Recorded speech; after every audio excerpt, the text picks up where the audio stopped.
हक coaching centre में आप सभी बच्चों का एक बार फिर स्वागत है। आज के क्लास में हम लोग जो है सामाजिक विज्ञान के अंतर्गत इतिहास सब्जेक्ट पढ़ेंगे, जिससे 30 ऑब्जेक्टिव क्वेश्चन पर विस्तार से हम लोग चर्चा करेंगे। तो समझ लिया बच्चों, आज का क्लास जो है हम लोग जो है हिस्ट्री का जो है प्रथम सेट स्टार्ट होने जा रहा है। आज के क्लास में जो भी क्वेश्चन होगा वो बहुत इंपॉर्टेंट होगा, परीक्षा की दृष्टि से बहुत इंपॉर्टेंट है। परीक्षा बहुत नज़दीक है, इसलिए आप लोग जो है जल्द से जल्द जो है अच्छी तरह तैयारी कीजिए। तो चलते हैं, आज का क्लास शुरू करते हैं। देखिए बच्चों, यहाँ पर पहला क्वेश्चन जो हम लोगों का है, मेजनी का संबंध किस संगठन से था। क्या क्वेश्चन है, क्वेश्चन को एक बार फिर समझ लीजिए। सबसे पहले आप क्वेश्चन को अच्छी तरह से समझिए, इसके बाद जो उसके ऑप्शन है उसको ऑप्शन भी आप अच्छी तरह से समझ लीजिए, इसके बाद ही उसका आंसर खोजने की कोशिश कीजिए।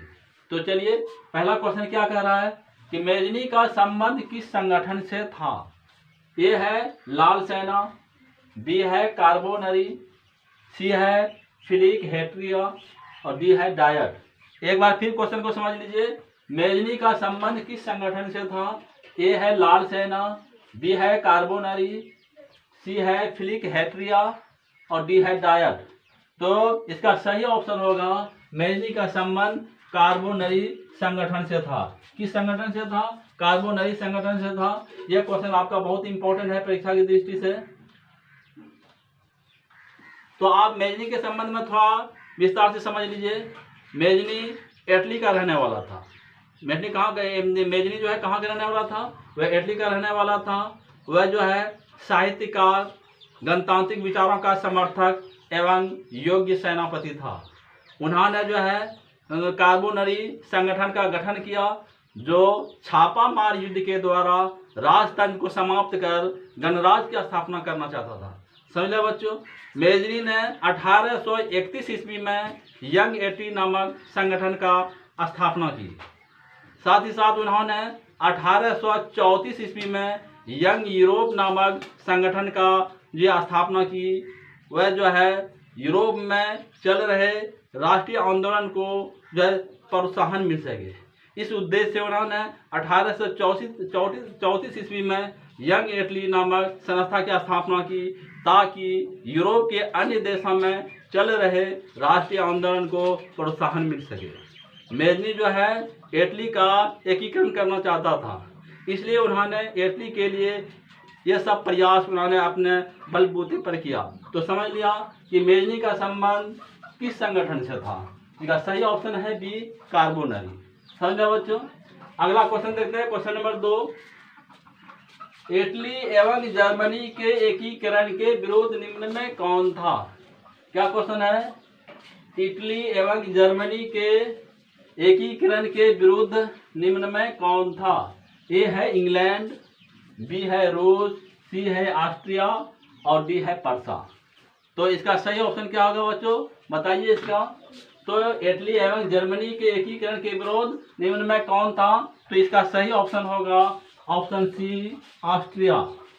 कौन था, ऑस्ट्रिया जो है जर्मनी और इटली के एकीकरण के विरोध में था। तो समझिएगा बच्चों, इसका सही ऑप्शन हुआ सी, ऑस्ट्रिया। यह भी क्वेश्चन आपका इंपॉर्टेंट है। आप जानते हैं कि ऑस्ट्रिया की राजधानी वियना है। ऑस्ट्रिया की राजधानी कहाँ है, तो वियना है। ऑस्ट्रिया का चांसलर कौन था, मेटरनिख था। समझ लिया, जो इटली एवं जर्मनी के एकीकरण के विरोध में था। समझ गया। तो यह क्वेश्चन आपका बहुत इंपॉर्टेंट है। अगला क्वेश्चन है क्वेश्चन नंबर 3। गैरीबाल्डी पेशे से क्या था। क्या क्वेश्चन है कि गैरीबाल्डी पेशे से क्या था। ए है सिपाही, बी है किसान, सी है जमींदार और डी है नाविक। तो इसका सही ऑप्शन होगा डी, नाविक। गैरीबाल्डी पेशे से क्या था, तो वह एक नाविक था। गैरीबाल्डी भी इटली का ही रहने वाला था, वह पेशे से एक नाविक था। वह भी इटली का एकीकरण करना चाहते थे। वह मेजनी के विचारों से बहुत प्रभावित था। कौन जो है मेजनी के विचारों से बहुत प्रभावित था, यह गैरीबाल्डी जो है मेजनी के विचारों से बहुत प्रभावित था। ये भी जो है इटली का पूर्ण एकीकरण करना चाहते थे। समझ लिया बच्चों। तो गैरीबाल्डी पेशे से क्या था, तो नाविक था। यह भी आपका क्वेश्चन इंपॉर्टेंट है। अगला क्वेश्चन चलते हैं, क्वेश्चन नंबर 4।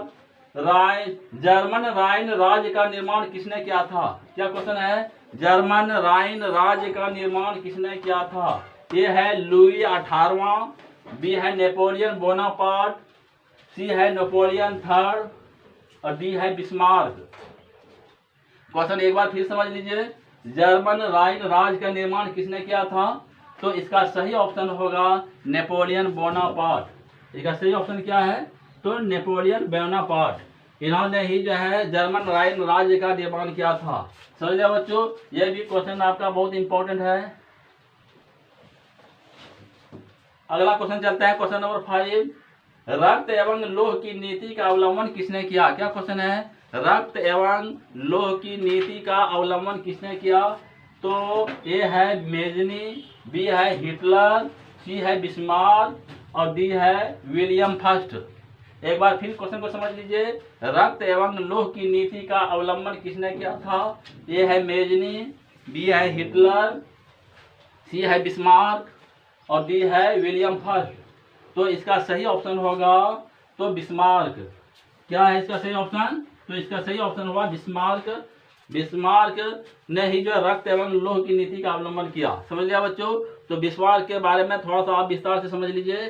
बिस्मार्क जो है जर्मन चांसलर था। वह कहाँ का चांसलर था? तो वह जर्मन का चांसलर था। बिस्मार्क भी हीगल के विचारों से बहुत प्रभावित था। समझ लिया बच्चों? बिस्मार्क समझता था कि अगर हाँ इटली का एकीकरण करना है तो वे जो है सैन्य शक्ति के महत्व को बहुत अच्छी तरह से समझता था। इसलिए उन्होंने रक्त एवं लोह की नीति का अवलंबन किया। किसने रक्त एवं लोह की नीति का अवलंबन किया? तो बिस्मार्क ने। और उन्होंने जो है यानी बिस्मार्क ने अपने देश में अनिवार्य सैन्य सेवा लागू कर दी। मतलब कहने का मतलब कि हर घर में जो है सेना का परीक्षण लेना अनिवार्य कर दिया। तो आपने समझ लिया कि रक्त एवं लोह की नीति का अवलंबन किसने किया? तो बिस्मार्क ने किया था। बिस्मार्क कौन था? बिस्मार्क जो है जर्मन चांसलर था। समझे बच्चों? यह भी क्वेश्चन आपका इंपॉर्टेंट है। अगला क्वेश्चन चलते हैं, क्वेश्चन नंबर 6। यूरोप वासियों के लिए क्या क्वेश्चन है? 6 में यूरोप वासियों के लिए किस देश का साहित्य एवं ज्ञान विज्ञान प्रेरणा स्रोत रहा? फिर एक बार क्वेश्चन को अच्छी तरह समझ लीजिए। यूरोप वासियों के लिए किस देश का साहित्य एवं ज्ञान विज्ञान प्रेरणा स्रोत रहा? ए है जर्मनी, बी है यूनान, सी है तुर्की, डी है इंग्लैंड। तो इसका सही ऑप्शन होगा यूनान। सही ऑप्शन क्या होगा? तो यूनान होगा। यूरोप वासियों के लिए किस देश का जो है साहित्य एवं ज्ञान विज्ञान प्रेरणा स्रोत रहा? वह यूनान है। आप जानते हैं पुराने जमाने में यूनान जो है शिक्षा के क्षेत्र में बहुत ही आगे था। सिकंदर महान भी यूनान का ही रहने वाला था।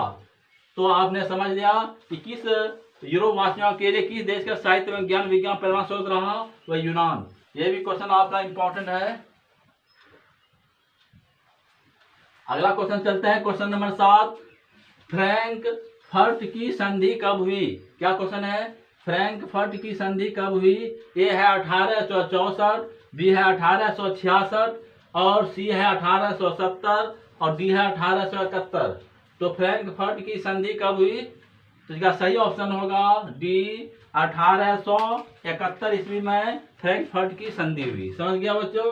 अब इससे आगे का क्वेश्चन हम चलते हैं, क्वेश्चन नंबर 8। हंगरी की राजधानी है? क्या क्वेश्चन है?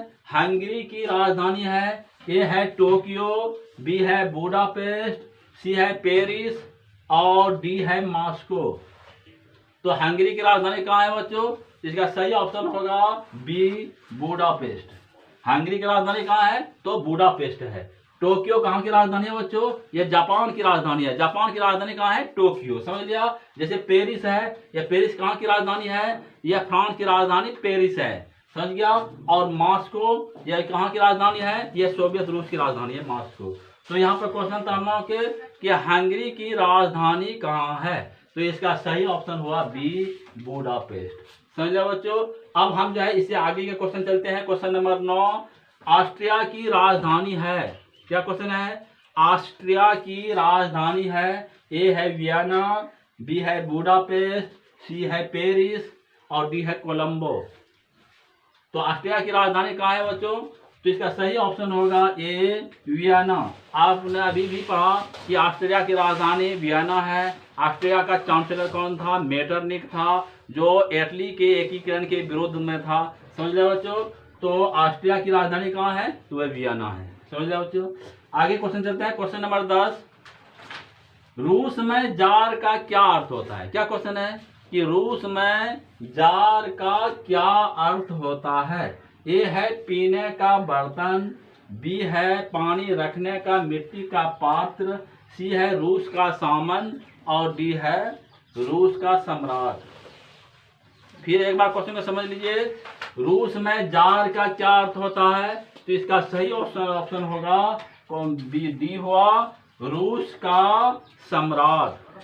हाँ, रूस में जार का क्या अर्थ होता है? रूस का सम्राट। तो आप यह भी समझ लिए बच्चों कि 1917 ईस्वी के पूर्व रूस में रोम नोम राजवंश का शासन था। उस समय वहां के राजा को जार कहा जाता था। वहां के राजा को क्या कहा जाता? जार कहा जाता है। जार निकोलस द्वितीय के शासन काल में वहां जो है क्रांति हुई, और जो है रूस में जो है जार का अर्थ क्या होता है? तो रूस का सम्राट। तो यह क्वेश्चन आपका जो है परीक्षा की दृष्टि से बहुत इंपॉर्टेंट है। तो बच्चों इन सभी को आप अच्छी तरह से नोट कर लीजिए। अब हम जो है इससे आगे के क्वेश्चन पर चर्चा करेंगे। अब हम अगला क्वेश्चन जो है क्वेश्चन नंबर 11 पर चर्चा करते हैं। क्वेश्चन नंबर 11 जो आपका है, यह क्वेश्चन है कार्ल मार्क्स का जन्म कहाँ हुआ था? क्या क्वेश्चन है? कार्ल मार्क्स का जन्म कहाँ हुआ था? ए है इंग्लैंड, बी है जर्मनी, सी है इटली, डी है रूस। फिर एक बार क्वेश्चन को समझ लीजिए। कार्ल मार्क्स का जन्म कहाँ हुआ था? ए है इंग्लैंड, बी है जर्मनी, सी है इटली और डी है रूस। इसका सही ऑप्शन होगा बच्चों तो बी हुआ जर्मनी। कार्ल मार्क्स का जन्म कहाँ हुआ था? कार्ल मार्क्स का जन्म जर्मनी में हुआ था। समझ लो बच्चों, ये क्वेश्चन आपका बहुत इंपॉर्टेंट है। कार्ल मार्क्स का जन्म कहाँ हुआ था? जर्मनी। तो कार्ल मार्क्स के बारे में थोड़ा आप विस्तार से समझ लीजिए। कार्ल मार्क्स का जन्म 5 मई 1818 ईस्वी में जर्मनी में एक यहूदी परिवार में हुआ था। समझ ले बच्चों, कार्ल मार्क्स का जन्म कब हुआ था? 5 मई 1818 ईस्वी को जर्मनी में एक यहूदी परिवार में हुआ था। उसने अपने बचपन के मित्र जेनी से विवाह किया। कार्ल मार्क्स ने किससे विवाह किया? बचपन की जो मित्र थी वह जेनी, उनसे शादी किया। समझ ले बच्चों, कार्ल मार्क्स ने 1867 ईस्वी में दास कैपिटल नामक पुस्तक की रचना की। समझा? तो कार्ल मार्क्स ने दास कैपिटल नामक पुस्तक की रचना कब किया? तो 1867 ईस्वी में जो है किया, जिसे समाजवादियों की बाइबिल कहा जाता है। समझा बच्चों? तो आपने क्वेश्चन था कार्ल मार्क्स का जन्म कहाँ हुआ था? तो इसका सही ऑप्शन हुआ बी, जर्मनी में हुआ था। समझा बच्चों? अगला क्वेश्चन है क्वेश्चन नंबर 12, साम्यवादी शासन का पहला प्रयोग कहाँ हुआ? क्या क्वेश्चन है? साम्यवादी शासन का पहला प्रयोग कहाँ हुआ? ए है रूस, बी है जापान, सी है चीन और डी है क्यूबा। तो इसका सही ऑप्शन होगा बच्चों तो ए है साम्यवादी शासन का पहला प्रयोग कहाँ हुआ? वह रूस में हुआ। समझिए बच्चों, साम्यवादी शासन का पहला प्रयोग कहाँ हुआ? रूस में हुआ। आपने अभी इससे पहले आपने पढ़ा था कि 1917 ईस्वी से पूर्व जो रूस में जो है रोम नोम राजवंश का शासन था, वहाँ के शासक को जार कहा जाता था। जार निकोलस द्वितीय के शासन काल में क्रांति हुई। और आपने यह भी समझ लीजिए कि रूस में नवंबर 1917 ईस्वी में लेनिन के नेतृत्व में बोल्शेविक क्रांति हुई। समझा बच्चों, किसके नेतृत्व में क्रांति हुई? तो लेनिन के नेतृत्व में बोल्शेविक क्रांति हुई। और रूस का संविधान कब लागू हुआ? तो 1948 ईस्वी में, 1918 ईस्वी में वहां का संविधान लागू किया गया। समझे बच्चों? तो क्वेश्चन था आप लोगों का साम्यवादी शासन का पहला प्रयोग कहाँ हुआ? वह रूस में हुआ। समझ ले बच्चों? इससे आगे के क्वेश्चन जो है हम लोग क्वेश्चन नंबर 13 पर चर्चा करते हैं। वॉर एंड पीस किसकी रचना है? क्वेश्चन को समझ लीजिए। वॉर एंड पीस की रचना है, ए है कार्ल मार्क्स, बी है टॉलस्टॉय, सी है दोस्टोवस्की और डी है एंजल्स। फिर एक बार समझ लीजिए, वार एंड पीस की रचना है, ए है कार्ल मार्क्स, बी है टॉलस्टॉय, सी है दोस्टोवस्की और डी है एंजल्स। तो बच्चों इसका सही ऑप्शन होगा वार एंड पीस जो है वह जो है टॉलस्टॉय की रचना है, इसलिए सही ऑप्शन इसका जो हुआ आपका बी हुआ। हाँ, वार एंड पीस की रचना किसने किया था बच्चों? तो यह क्या था? टॉलस्टॉय ने। यह भी क्वेश्चन आपकी परीक्षा की दृष्टि से इंपॉर्टेंट है। अगला क्वेश्चन चलता है, क्वेश्चन नंबर 14, बोल्शेविक क्रांति कब हुई? क्या क्वेश्चन है? बोल्शेविक क्रांति कब हुई? ए है फरवरी 1917, बी है नवंबर 1917, सी है अप्रैल 1917 और डी है 1905। तो इसका सही ऑप्शन क्या होगा बच्चों? ये बोल्शेविक क्रांति कब हुआ? तो वह नवंबर 1917 ईस्वी में हुआ। तो इसका सही ऑप्शन बी है। बोल्शेविक क्रांति कब हुआ? तो नवंबर 1917 ईस्वी में हुआ। तो आप यह भी जान लीजिए कि बोल्शेविक क्रांति कहाँ हुआ था। बोल्शेविक क्रांति आपका जो है रूस में हुआ था। लेनिन के नेतृत्व में जो है रूस में जो है बोल्शेविक क्रांति हुआ था। समझ लिया बच्चों? और रूस का संविधान कब लागू हुआ? तो 1918 ईस्वी में। साम्यवादी शासन का पहला प्रयोग विश्व में कहाँ हुआ? तो यह आपका रूस में हुआ। जो लेनिन के नेतृत्व में जो है नवंबर से जो क्रांति हुआ, इसके बाद वहां जो है साम्यवादी शासन जो स्थापित हुआ। समझना बच्चों? तो विश्व में साम्यवादी शासन स्थापित करने वाला पहला देश कौन है? वह रूस है। समझिए बच्चों? तो लेनिन ने 1921 ईस्वी में नई आर्थिक नीति की घोषणा की। क्या भाई? कब नई आर्थिक नीति की घोषणा की? 1921 ईस्वी में लेनिन ने नई आर्थिक नीति की घोषणा की। और यह भी आप जान लीजिए, लेनिन की मृत्यु 1924 ईस्वी में हुई। लेनिन की मृत्यु कब हुई बच्चों? 1924 ईस्वी में हुई। लेनिन की मृत्यु के बाद रूस का शासक कौन बना? वहां का राजा का, वहां का जो है प्रधान राष्ट्रपति कौन बना? तो वहां का जो है आपका वाला स्टालिन बना। कौन बना? तो लेनिन की मृत्यु के बाद वहां का शासक स्टालिन को बनाया गया। समझ लिया बच्चों? तो आपने समझ लिया। अभी क्वेश्चन था कि बोल्शेविक क्रांति कब हुई? तो नवंबर 1917 ईस्वी में। यह भी आपका सही और इम्पोर्टेंट क्वेश्चन है। आपने यह भी जान लिया कि बोल्शेविक क्रांति कहाँ हुआ था? तो रूस में हुआ था। तो नवंबर 1917 ईस्वी में जो रूस में क्रांति हुई वह बोल्शेविक क्रांति था। समझ लिया बच्चों?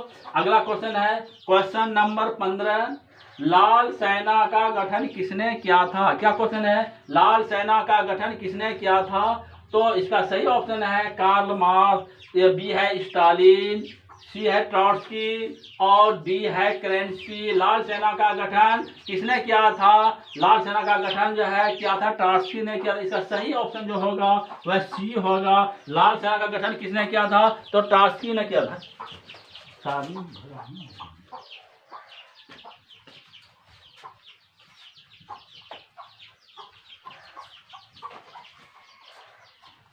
हाँ, तो क्वेश्चन था क्या बच्चों कि लाल सेना का गठन किसने किया था? तो आपने अभी इसका सही ऑप्शन होगा ट्रॉट्स्की। सी इसका ऑप्शन सही है कि लाल सेना का गठन किसने किया था? तो ट्रॉट्स्की ने किया था। कहाँ जो है लाल सेना का गठन किया था? तो यह आपका रूस में किया था। कहाँ पे किया था? तो रूस में। तो आपने समझ लिया। तो ये भी क्वेश्चन आपका बहुत इंपॉर्टेंट है। अगला क्वेश्चन चलते हैं, क्वेश्चन नंबर 16, लेनिन की मृत्यु कब हुई? क्या क्वेश्चन है कि लेनिन की मृत्यु कब हुई? तो 1921, 1922, 1923, 1924। फिर एक बार क्वेश्चन को समझ लीजिए, लेनिन की मृत्यु कब हुई? 1921, बी 1922, सी है 1923 और डी है 1924। तो लेनिन की मृत्यु कब हुई? तो 1924 ईस्वी में हुई। इसका सही ऑप्शन जो है आपका डी है। आपने समझ लिया कि लेनिन की मृत्यु कब हुई? तो 1924 ईस्वी में हुई। लेनिन ने जो है नई आर्थिक नीति की घोषणा, या जिसको हमको नेप करते हैं, एनईपी नेप करते हैं, तो इसकी घोषणा कब की? तो 1921 ईस्वी में की। तो हम अब जो है अगले क्वेश्चन जो है क्वेश्चन नंबर 17 पे चलते हैं। क्वेश्चन नंबर 17 आप देखिए, बोल्शेविक क्रांति का नेतृत्व किसने किया था? एक बार क्वेश्चन को फिर अच्छी से समझ लीजिए। बोल्शेविक क्रांति का नेतृत्व किसने किया था? ए है लेनिन, बी है ट्रॉट्स्की, सी है स्टालिन और डी है कार्ल मार्क्स। फिर एक बार क्वेश्चन को समझ लीजिए, बोल्शेविक क्रांति का नेतृत्व किसने किया था? ए है लेनिन, बी है ट्रॉट्स्की, सी है स्टालिन, डी है कार्ल मार्क्स। तो बच्चों इसका सही ऑप्शन क्या होगा? इसका सही ऑप्शन होगा ये लेनिन। बोल्शेविक क्रांति का नेतृत्व किसने किया था? तो लेनिन ने किया था। समझ गए बच्चों, ये क्वेश्चन आपका बहुत इंपॉर्टेंट है। बोल्शेविक क्रांति का नेतृत्व लेनिन ने रूस में किया था। समझ लो बच्चों, लेनिन ने रूस में 3 नारे दिए क्रांति के दौरान, भूमि, शांति और रोटी। कितने नारे दिए? 3 नारे दिए उन्होंने, भूमि, शांति और रोटी। लेनिन ने 1921 ईस्वी में नई आर्थिक नीति, जिसे नेप कहा जाता है, लागू किया। तो लेनिन ने रूस में जो है नई आर्थिक नीति कब लागू किया? तो 1921 ईस्वी में। लेनिन की मृत्यु 1924 ईस्वी में हुआ। समझे बच्चों, रूस का नया संविधान 1918 ईस्वी में लागू किया गया। लेनिन की मृत्यु के बाद वहां का शासक स्टालिन को बनाया गया। लेनिन की मृत्यु के बाद वहां का शासक किसको बनाया गया बच्चों? तो स्टालिन को बनाया गया। कौन ऐसा विश्व का देश है जहां सबसे पहले साम्यवादी शासन की स्थापना हुई? वह रूस था, जहां पर सबसे पहले साम्यवादी शासन का पहला प्रयोग किया गया। तो समझ लो बच्चों कि बोल्शेविक क्रांति का नेतृत्व किसने किया था? तो ए ऑप्शन का सही हुआ लेनिन। अगला क्वेश्चन चलते हैं, क्वेश्चन नंबर 18। लेनिन ने नई आर्थिक नीति नेप कब लागू किया था? क्या क्वेश्चन है? लेनिन ने नई आर्थिक नीति नेप कब लागू किया था? ए है 1920, बी है 1921, सी है 1922 और डी है 1924। तो बच्चों इसको सही ऑप्शन बताइए। अभी मैंने जो है लेनिन के बारे में विस्तार से बताया कि लेनिन ने नई आर्थिक नीति कब लागू किया, तो इसका सही ऑप्शन होगा बी, 1921 ईस्वी में लेनिन ने जो है नई आर्थिक नीति लागू किया। समझ लो बच्चों, ये भी क्वेश्चन आपका बहुत इंपॉर्टेंट है। अगला क्वेश्चन चलते हैं, क्वेश्चन नंबर 19। कार्ल मार्क्स कहाँ का रहने वाला था? क्या क्वेश्चन है? कार्ल मार्क्स कहाँ का रहने वाला था? ए है इटली, बी है जर्मनी, सी है रूस और डी है जापान। इसका सही ऑप्शन क्या होगा बच्चों बताइए? इसका सही ऑप्शन होगा जर्मनी।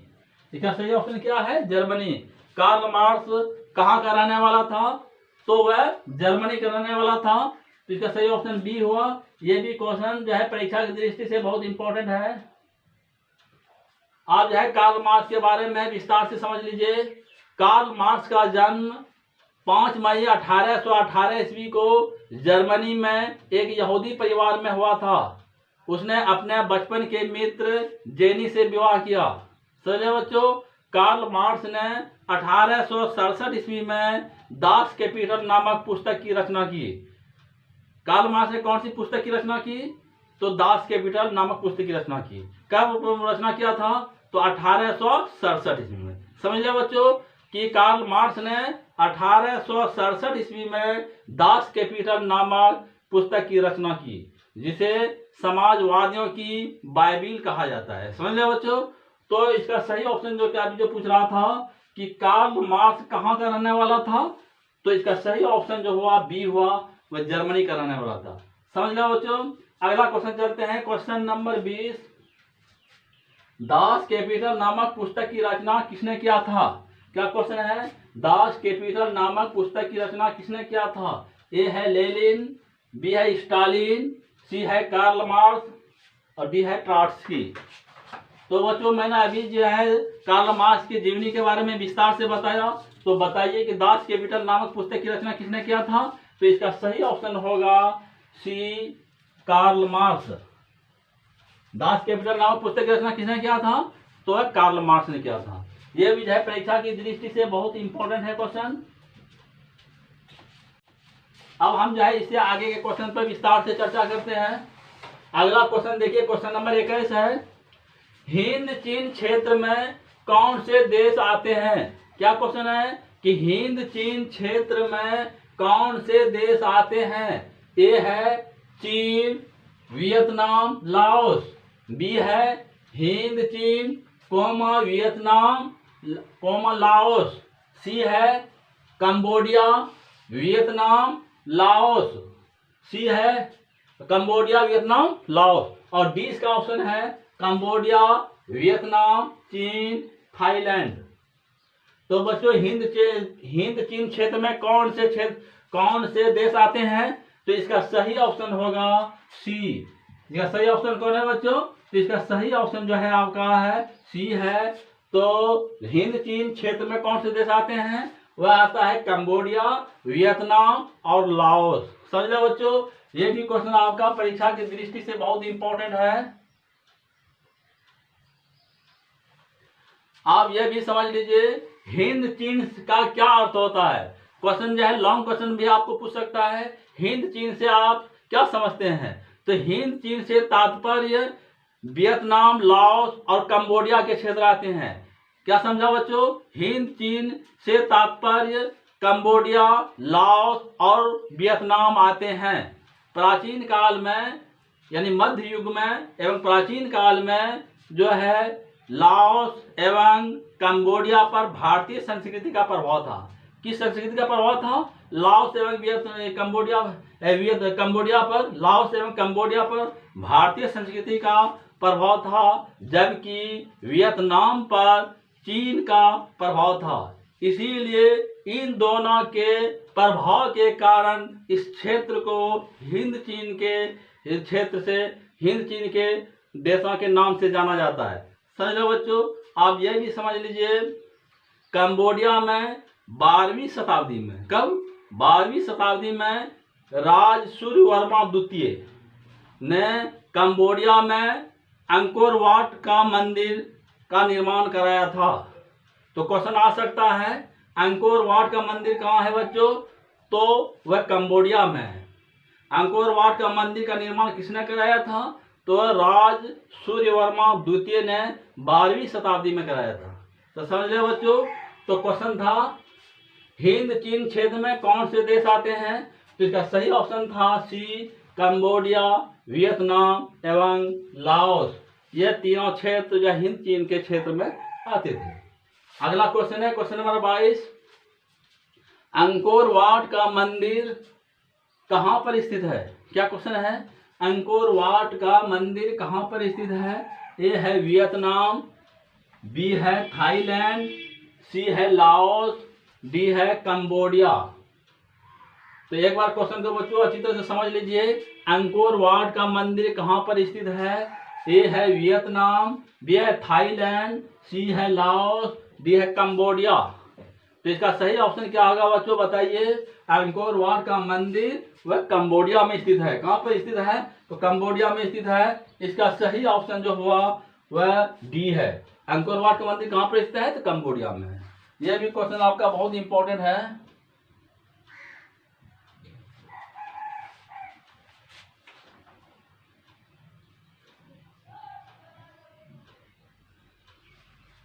चलते हैं बच्चों अगला क्वेश्चन, क्वेश्चन नंबर 23। हिंद चीन में बसने वाले फ्रांसीसी कहे जाते थे। क्या क्वेश्चन है? हिंद चीन क्षेत्र में बसने वाले फ्रांसीसी कहे जाते थे। ए है फ्रांसीसी, बी है शासक वर्ग, डी है कोलोन और डी है जनरल। तो क्या क्वेश्चन है कि हिंद चीन में बसने वाले फ्रांसीसी क्या कहे जाते थे?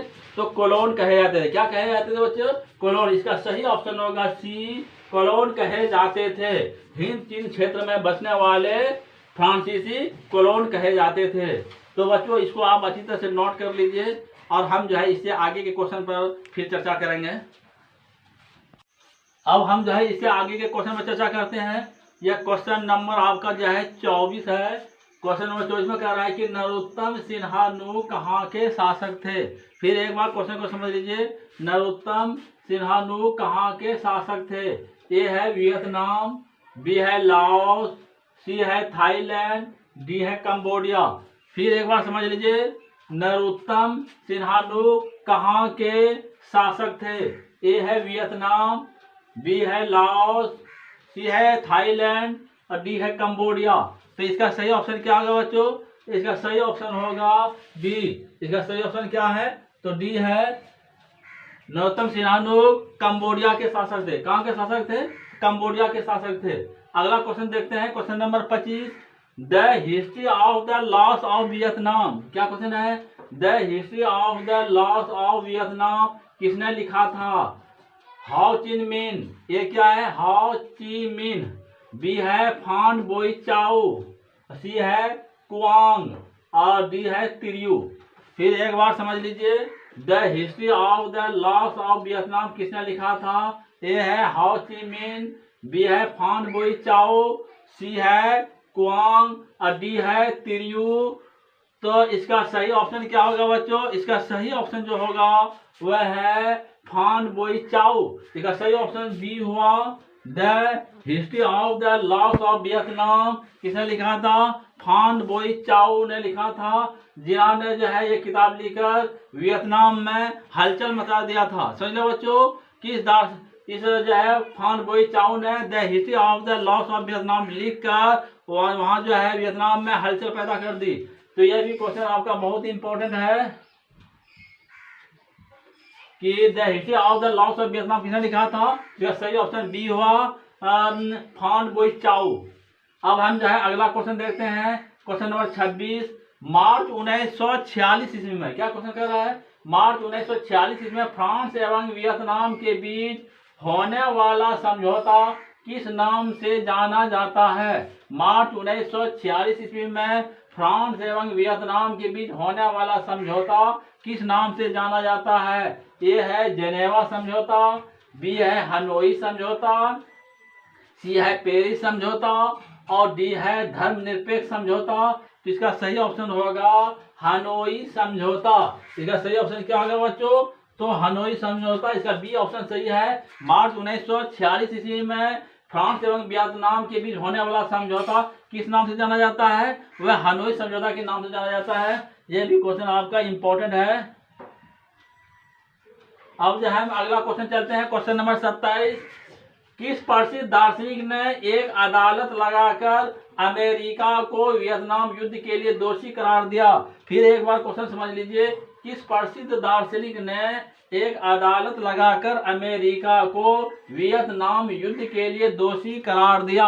इसका ए ऑप्शन है रसेल, बी है हाउ ची मिन, सी है नरोत्तम सिन्हानु और डी है रूसो। तो इसका सही ऑप्शन क्या है बच्चों? इसका सही ऑप्शन है रसेल। किस दार्शनिक ने जो है एक अदालत लगाकर अमेरिका को वियतनाम युद्ध के लिए दोषी करार दिया? वह इसका सही ऑप्शन है ए रसेल। यह भी क्वेश्चन आपका बहुत इंपॉर्टेंट है बच्चों। आप जानते हैं कि अमेरिका ने वियतनाम में जो है बहुत भारी तबाही मचाई। इसमें जो है वियतनाम के भी लाखों सैनिक मारे गए और अमेरिका के भी लाखों सैनिक मारे गए। इसीलिए जो है रसेल ने जो है एक अदालत लगाकर अमेरिका को वियतनाम युद्ध के लिए दोषी करार दिया। समझ ले बच्चों। अगला क्वेश्चन है क्वेश्चन नंबर 28। हिंद चीन क्षेत्र में अंतिम युद्ध के समय में अमेरिकी राष्ट्रपति कौन था? क्या क्वेश्चन है? हिंद चीन क्षेत्र में अंतिम युद्ध के समय में अमेरिकी राष्ट्रपति कौन था? ए है वाशिंगटन, बी है निक्सन, सी है जॉर्ज बुश और डी है रूजवेल्ट। फिर एक बार क्वेश्चन समझ लीजिए, हिंद चीन क्षेत्र में अंतिम युद्ध के समय में अमेरिकी राष्ट्रपति कौन था? तो इसका सही ऑप्शन जो होगा वह है बी निक्सन। कौन था वहां का राष्ट्रपति? निक्सन था। समझ लो बच्चों। अगला क्वेश्चन चलते हैं, होवा होवा आंदोलन किस प्रवृत्ति का था? क्या क्वेश्चन है? होवा होवा आंदोलन किस प्रवृत्ति का था? ए है क्रांतिकारी, बी है धार्मिक, सी है साम्राज्यवादी समर्थक और डी है क्रांतिकारी धार्मिक। फिर एक बार समझ लीजिए, होवा होवा आंदोलन किस प्रवृत्ति का था? ए है क्रांतिकारी, बी है धार्मिक, सी है साम्राज्यवादी समर्थक और डी है क्रांतिकारी धार्मिक। तो इसका सही ऑप्शन होगा बच्चों क्रांतिकारी धार्मिक। इसका सही ऑप्शन क्या है? तो डी है। ये क्वेश्चन आपका बहुत इंपॉर्टेंट है। आप जानते हैं कि होवा होवा आंदोलन के नेता कौन थे? हु इन फूसो था। हु इन फूसो था। होवा होवा आंदोलन के नेता कौन थे? तो हु इन फूसो था, जो एक धार्मिक जो है बौद्धिस्ट धार्मिक आंदोलन था। यह आंदोलन जो है बौद्ध धर्म मानने वाले लोगों ने चलाया था।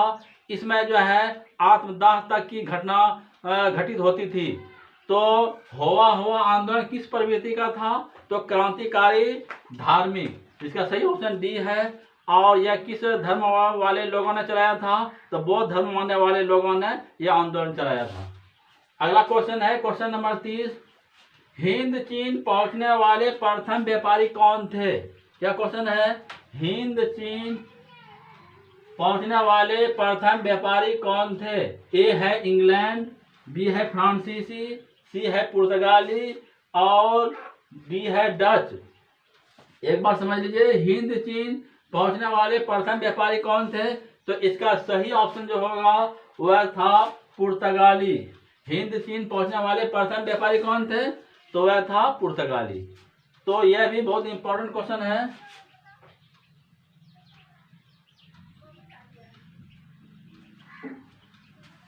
तो हिंद चीन पहुंचने वाले प्रथम व्यापारी कौन थे? तो वह पुर्तगाली था। तो बच्चों, आज के क्लास में मैंने हिस्ट्री सब्जेक्ट से अंतर्गत जो है 30 इंपॉर्टेंट ऑब्जेक्टिव क्वेश्चन पर विस्तार से चर्चा किया, जो परीक्षा की दृष्टि से बहुत इंपॉर्टेंट है। आप इसे अच्छी तरह से जो है नोट कर लीजिए और इसको अच्छी तरह से आप जो है तैयारी कर लीजिए। आज का क्लास यहीं पर